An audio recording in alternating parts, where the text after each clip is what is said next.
Meu pai sorriu e disse: Parabéns, você vai se mudar. Eu concordei com a cabeça, entreguei a escritura da casa para ele e falei: Boa sorte com o imposto da casa no mês que vem.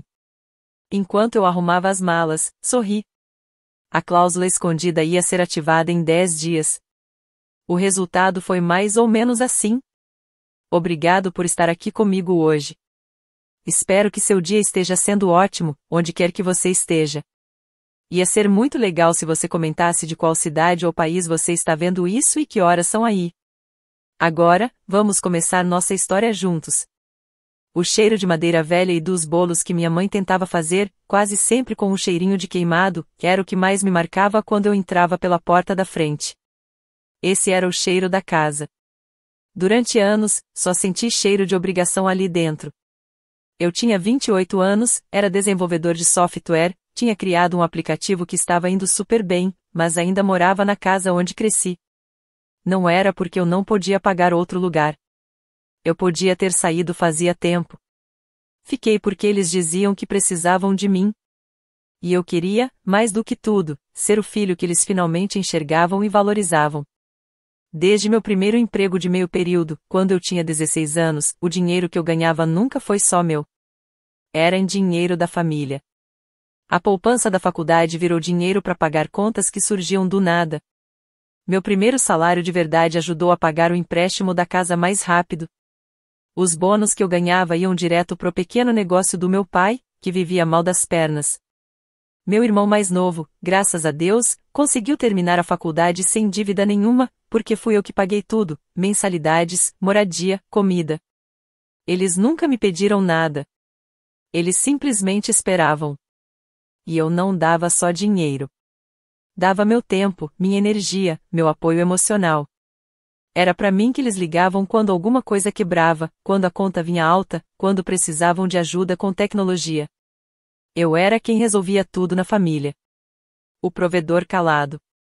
Mas minha recompensa nunca foi gratidão. Era sempre aquele clima de crítica, meio escondida, mas constante. Se eu dizia que estava cansado, minha mãe soltava um suspiro e dizia: Nós trabalhamos muito mais por você quando era criança. Se eu apontava algum erro nas contas deles, meu pai só balançava a mão e dizia: É sua obrigação como filho. A gente te deu tudo. Tudo que eu fazia era tratado não como um ato de carinho, mas como um pagamento de uma dívida estranha, uma dívida que parecia não ter fim, só por eu existir. Lembro de um momento que marcou muito, uns 5 anos atrás.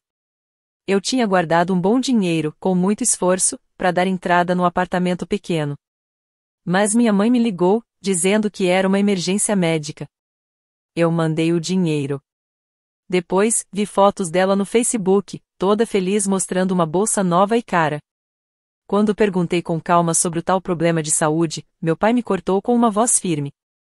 Não questione sua mãe. Esse dinheiro nos ajudou numa hora difícil. Você não o entenderia. Na hora, senti aquele aperto no peito. Um aperto que eu já conhecia bem. Não era só o dinheiro. Era mentira jogada ali como se não fosse nada. Era o desrespeito total com o meu esforço, com a minha confiança. Foi aí que tudo começou a mudar. Aquela vozinha dentro da minha cabeça, que ainda queria tanto o reconhecimento deles, começou a falar mais alto. Se proteja. Pouco depois disso, eles me pediram ajuda para refinanciar a hipoteca da casa. Os papéis eram complicados, cheios de palavras difíceis. Eles assinaram onde eu apontei, quase sem ler, só pensando em pagar menos por mês. Eles não viram os detalhes. Eles não sabiam que, seguindo o conselho de um advogado de confiança, eu tinha incluído uma cláusula bem pensada na escritura. A regra era clara. Se eles tentassem vender ou passar a casa para alguém sem minha permissão escrita, a casa inteira voltaria automaticamente pro meu nome depois de um certo tempo. Era como uma rede de segurança. Uma última tentativa desesperada depois daquela traição. Uma cláusula que eu torcia para nunca precisar usar. Assinei os papéis sentindo um nó no estômago, uma mistura de medo e uma satisfação triste. No fundo, eu ainda tinha esperança de que eles mudassem. Esperava que me mostrassem que a cláusula era desnecessária.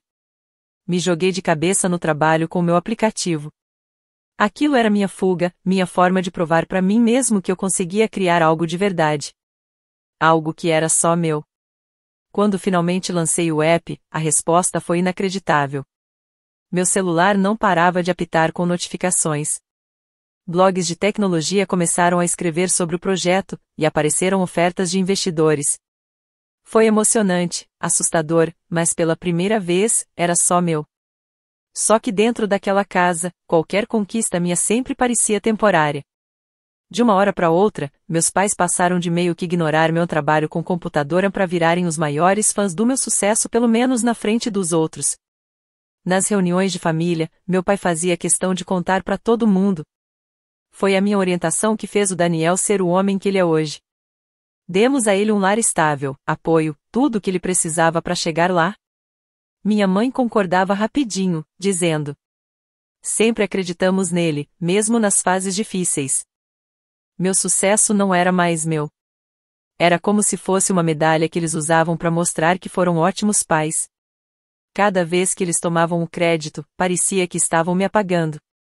Era como se eu estivesse sendo cortado da história da minha própria vida. Igual ao que eles faziam quando mudavam de assunto toda vez que eu falava de alguma conquista. Doía. Era uma dor antiga, mas agora mais forte, porque vinha com um tipo de raiva que eu não conseguia mais engolir. O clima dentro de casa ficou diferente. Eles continuavam exigindo coisas de mim, mas agora com outro tom. Parecia que sentiam que o meu sucesso era deles, mais do que nunca. Comecei a me afastar.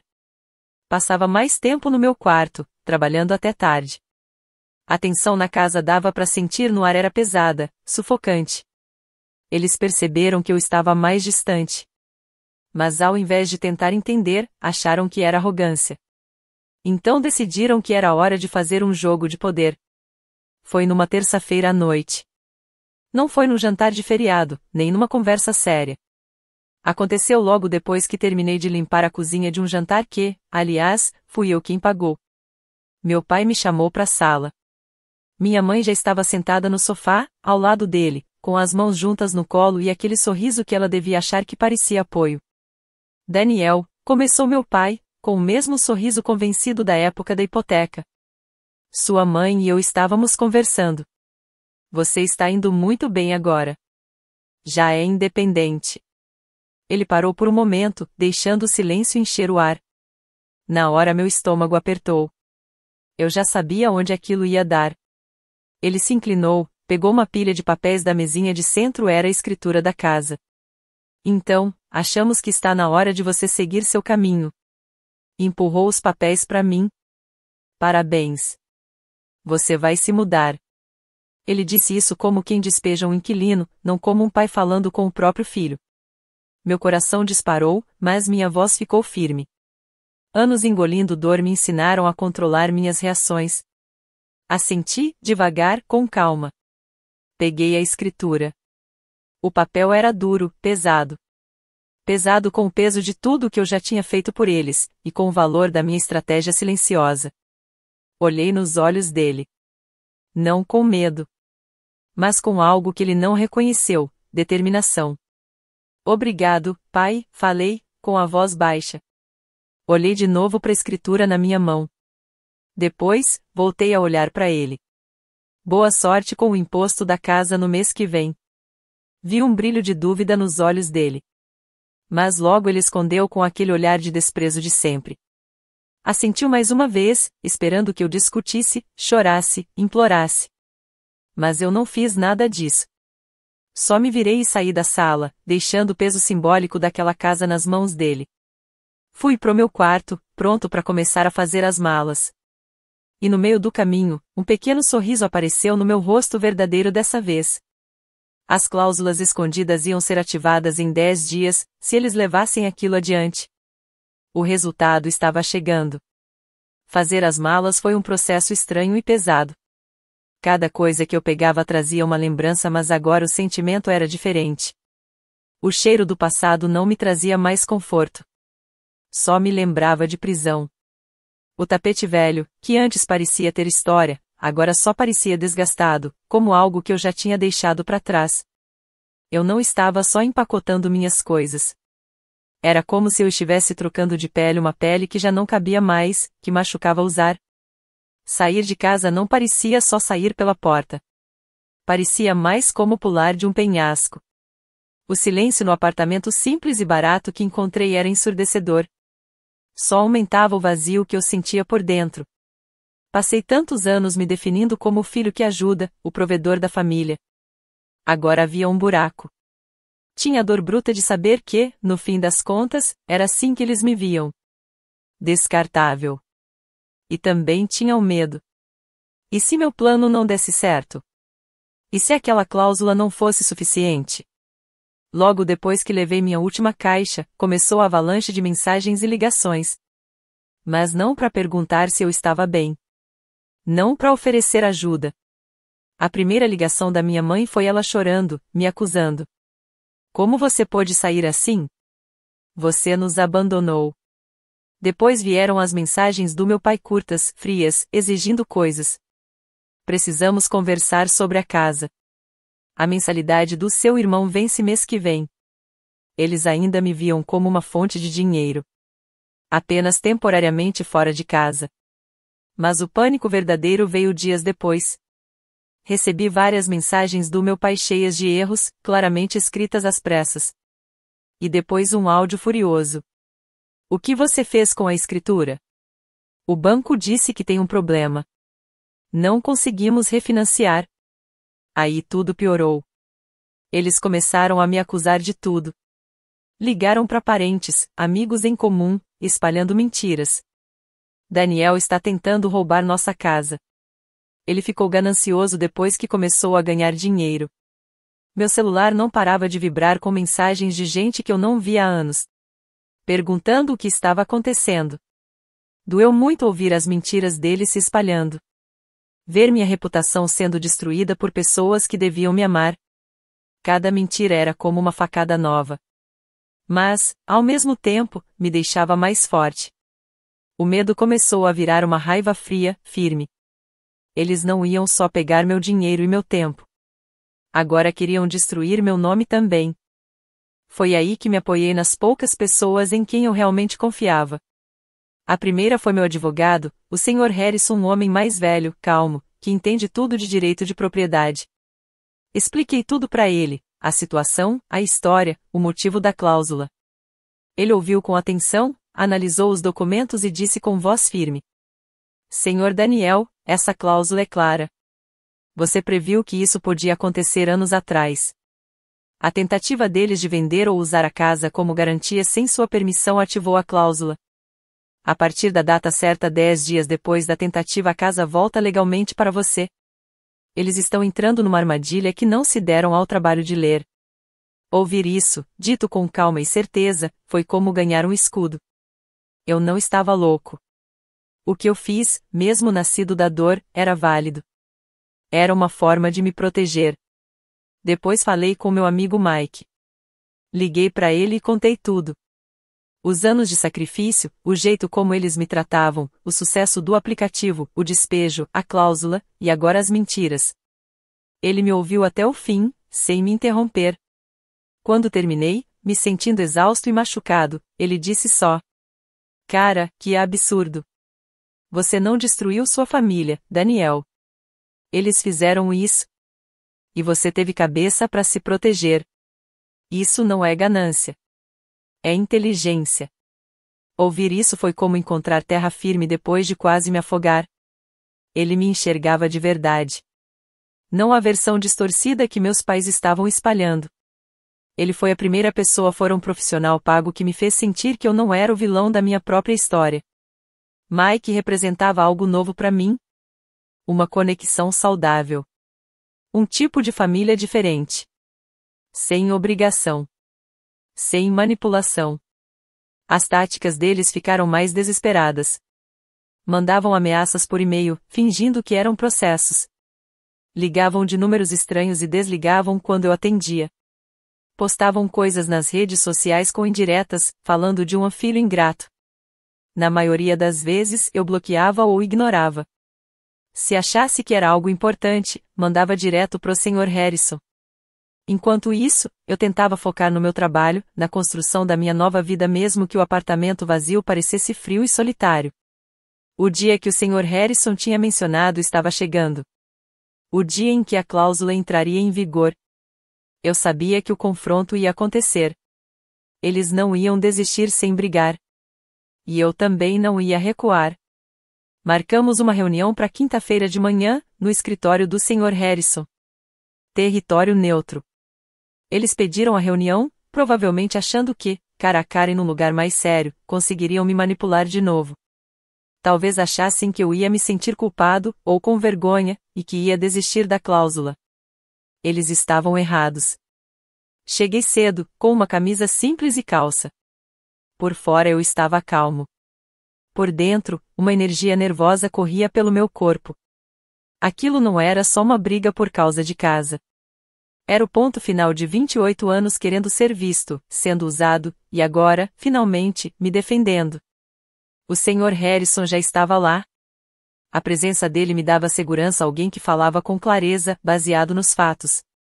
Meus pais chegaram parecendo que estavam indo para a missa, não para um confronto legal. Papai de terno, com uma expressão séria, tentando passar aquela imagem de um pai magoado e digno. Mamãe com um vestido claro, segurando um lenço de papel, com os olhos cheios de lágrimas que eu sabia que eram de teatro. Eles trouxeram Mark, meu irmão mais novo. Ele estava visivelmente desconfortável, como se não quisesse estar ali. Os olhos dele estavam inquietos, nervosos. Acho que o trouxeram para fazer número, como apoio emocional, ou talvez para me desestabilizar. Talvez esperassem que, com ele ali, eu hesitasse. A sala de reunião estava pesada. A tensão no ar era quase palpável, cheia de coisas não ditas. Nos sentamos frente a frente, numa mesa longa. Meus pais e o Mark sentaram de um lado da mesa. Eu e o Sr. Harrison do outro. Ficamos em silêncio por um tempo, só dava para ouvir o barulhinho do ar-condicionado. Papai pigarreou e começou a falar. Daniel, ele disse com aquela voz cheia de falsa tristeza. Estamos muito magoados com o que você fez. Essa casa era da nossa família. Foi para isso que trabalhamos a vida toda. Ele começou o teatrinho bem ensaiado. Falou dos sacrifícios que fizeram, da minha falta de gratidão, e como foi chocante eu ter colocado aquela cláusula. Mamãe fingia que chorava, limpando os olhos e fungando bem de leve, para parecer triste sem exagerar. Eles contaram tudo do jeito deles, distorcendo os fatos, como se eu fosse um filho ganancioso que enlouqueceu depois que meu aplicativo deu certo. A gente só queria o melhor para você, sussurrou mamãe, com a voz tremendo um pouco. Era a mesma frase de sempre. Usavam isso desde que eu era criança. Sempre que queriam justificar alguma coisa errada, manipuladora, era essa frase. Eu fiquei escutando tudo com a cara neutra. Sentia uma dor lá no fundo, mas não era mais aquela dor forte de antes. O que eles falavam agora parecia só barulho. Tipo um disco velho repetindo a mesma música arranhada. Quando eles terminaram, o Sr. Harrison acenou com a cabeça, com educação, e olhou para mim. Era minha vez. Mãe, pai, comecei, com a voz firme e tranquila. Eu não fiz isso para machucar vocês. Fiz para me proteger. Depois de anos dando tudo de mim, me sacrificando, vendo vocês levarem o crédito e ignorarem tudo que eu fazia, percebi que eu não podia confiar que vocês iam me tratar com justiça. Dei uma pausa e mencionei, com cuidado, aquela traição do passado a que me fez criar a cláusula. Esperei um pouco, deixando o peso do que eu disse ficar no ar. Depois olhei para o Sr. Harrison. Sr. Harrison, o senhor pode mostrar as provas? Ele abriu a pasta, tirou alguns papéis e e-mails impressos e colocou sobre a mesa. Empurrou uma cópia para cada um deles, meus pais e o Mark. O Sr. Harrison falou com calma. Temos aqui os e-mails trocados entre os pais do Sr. Daniel e um corretor de imóveis, datados de 2 dias depois que o Sr. Daniel saiu da casa. Neles, eles pedem que a casa seja colocada à venda imediatamente, dizendo que é por causa de uma emergência financeira. Meus pais ficaram visivelmente nervosos. Eles não esperavam por isso. O Sr. Harrison continuou, com aquela voz calma e profissional. Também temos aqui o pedido de um empréstimo que foi negado, porque eles já estavam com uma dívida alta, uma dívida da qual o Sr. Daniel aparentemente não sabia. E tem ainda e-mails onde eles falam que pretendiam usar todo o dinheiro da venda rápida da casa para pagar essas dívidas e se mudar para uma casa menor, alugada e mais barata. O ambiente ficou em silêncio total. Isso não era só a prova de que eles queriam vender a casa. Era a prova de que eles já tinham planejado fazer isso logo depois de me expulsarem. Eles estavam escondendo o desespero financeiro deles. E o plano era simples: pegar todo o valor da casa a casa que eu tinha bancado e me deixar só com o peso da culpa e as fofocas que espalharam.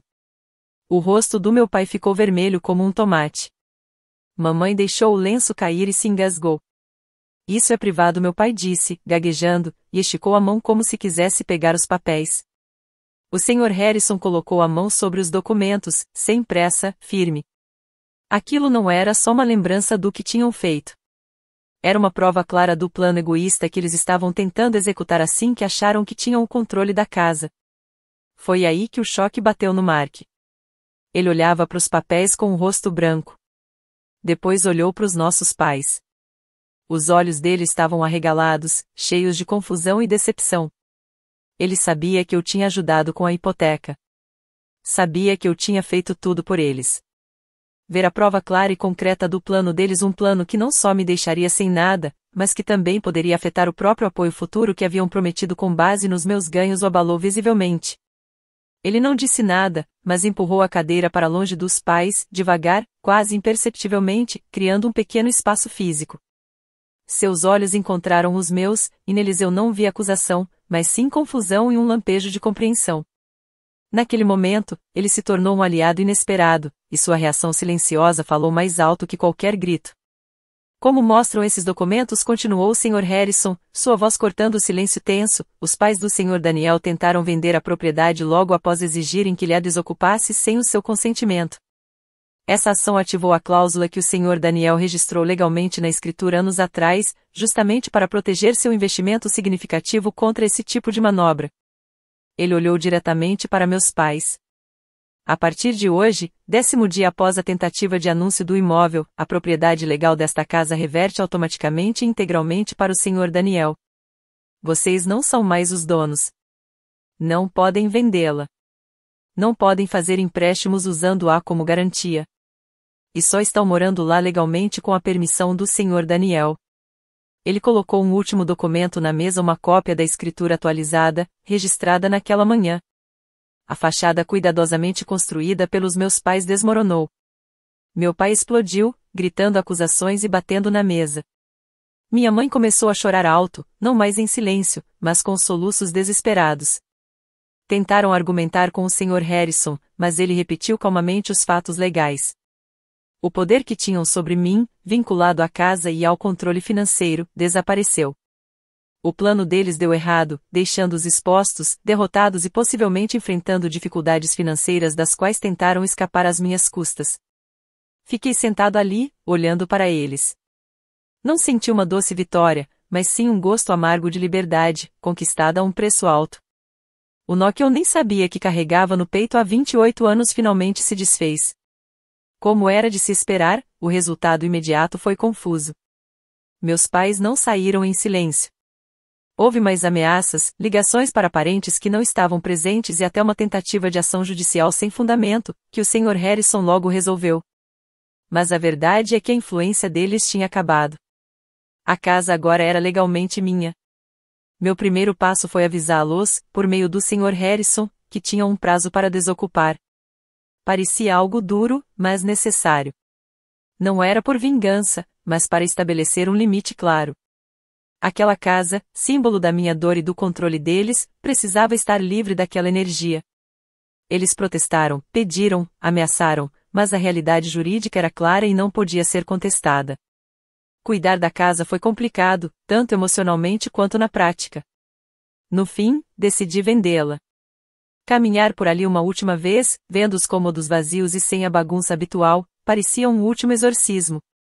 O cheiro antigo ainda estava lá, mas agora parecia menos uma prisão e mais um museu de uma vida que eu estava deixando para trás. Assinar os papéis da venda foi como fazer o corte final. Não foi fácil. Senti tristeza pela família que eu queria ter e pelo lar que deveria ter sido, mas também senti um alívio enorme. As consequências para meus pais foram sérias e, mesmo depois de tudo, foi difícil de ver. As provas apresentadas na reunião e a impossibilidade de vender a casa os deixaram em apuros financeiros. As dívidas que eles escondiam eram reais.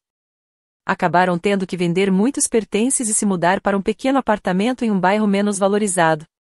Eles perderam bastante posição social entre familiares e amigos que viram as provas ou ouviram a verdade de Mark ou de outras pessoas. Alguns ainda ficaram do lado deles, acreditando na história de vítima que contaram, mas muitos outros enxergaram a realidade e se afastaram.